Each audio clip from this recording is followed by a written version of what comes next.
Alright, for this task, we're going to use from the previous one. We're going to display these fields: invoice number, product model, quantity, order date and order time, collection date and collection time, customer name, and the days, how many days have passed since the order was collected from the company.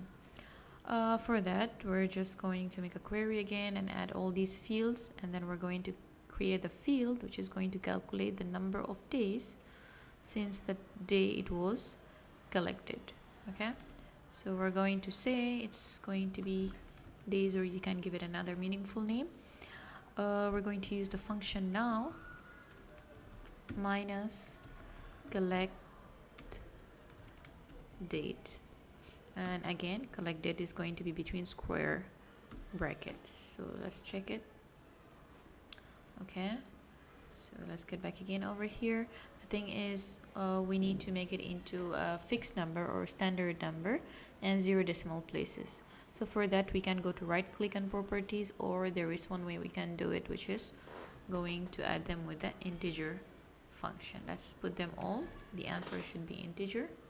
So as we can see over here, of course your days will be different. Mine is, this is the year 2025, so it could be different according to your the date you're using. So it doesn't need to be exactly matching with the days that's showing over here.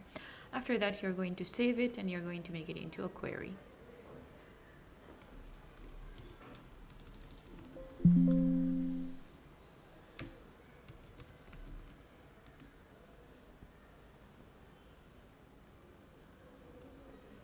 So I'm going to just add